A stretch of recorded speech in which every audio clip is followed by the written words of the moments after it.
Comment réussir en entrepreneuriat quand on est jeune? C'est le sujet qui nous intéresse aujourd'hui. Bonjour et bienvenue dans cette nouvelle vidéo. Comme je l'ai dit, aujourd'hui nous allons parler de comment réussir quand on est jeune. Comment réussir en entrepreneuriat lorsqu'on est encore tout jeune. Alors, nous allons aborder 3 points concernant ce sujet. Le premier point que je soulève ici, c'est avoir l'envie de prendre votre vie en main, de prendre votre quotidien en main, de vous savoir responsable de votre vie, d'être responsable de ce qui vous arrive aujourd'hui et de ce qui va vous arriver demain. C'est vrai que quand on est jeune, on a parfois tendance à croire que tout reviendra ou tout viendra des parents. Lorsqu'on est encore sur les bancs, lorsqu'on fréquente encore, on se dit toujours que on est sous la charge des parents et quelles qu'en soient les circonstances, les parents seront là pour nous soutenir. Le problème avec les jeunes en Afrique, c'est qu'on ne les apprend pas à créer, mais plus à être des sujets des autres. Qu'est-ce que je veux dire par là? C'est que dans notre programme scolaire, on ne nous apprend pas à créer de la richesse. On ne nous apprend pas à créer de l'emploi.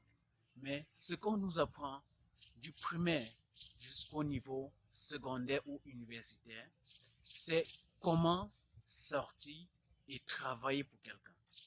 C'est comment sortir de là et chercher un emploi. Et pourtant, on devrait, au contraire, nous éduquer sur la création de richesses. C'est ce que vous devez adopter dès à présent. Changez votre façon de vivre, changez vos mentalités. En fait, prendre votre vie en main, c'est développer votre mental de façon à ce que demain, au sortir de l'école, vous soyez capable de créer un emploi pour vous et pour votre entourage. Le deuxième volet que je vais aborder lorsqu'on est jeune, c'est de pouvoir être motivé quel que soit ce que vous voulez faire. Vous devez être motivé à chaque temps, à chaque point et à chaque niveau. Lorsqu'on crée une entreprise, 80%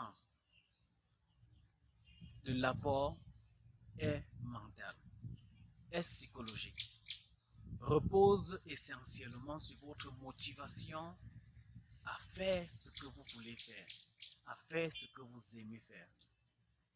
Si vous n'êtes pas assez motivé pour le faire, vous n'irez nulle part. C'est pourquoi je vous recommande, lorsque vous voulez faire quelque chose, réunissez au maximum les outils et les moyens qui vous motivent à faire cette chose-là. C'est à partir de là que vous serez capable de résister sur le temps, de résister sur les obstacles.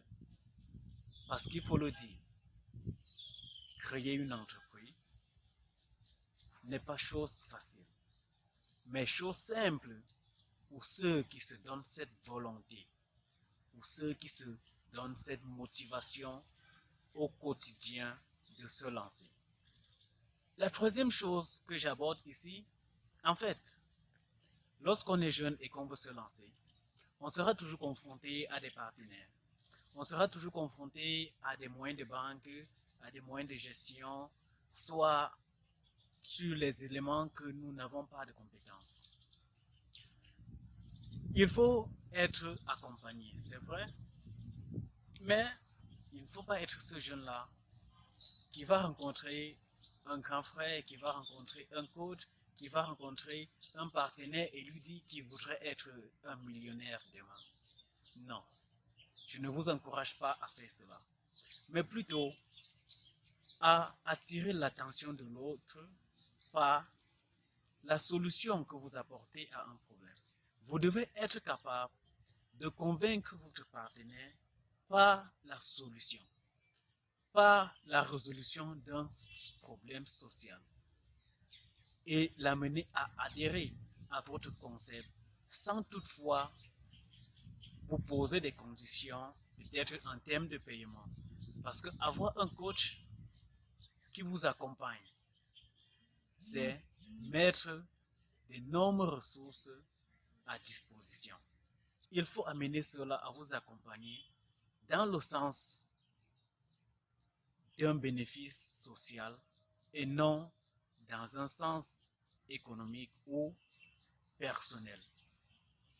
C'est pourquoi, dans votre processus, vous aurez cette chance d'avoir des personnes, d'avoir des coachs, d'avoir des encadreurs qui ne vont rien vous demander en retour, mais qui vont mettre leur temps à votre disposition pour vous accompagner pas à pas jusqu'à la réussite de votre projet. C'est ainsi que vous allez atteindre votre réussite.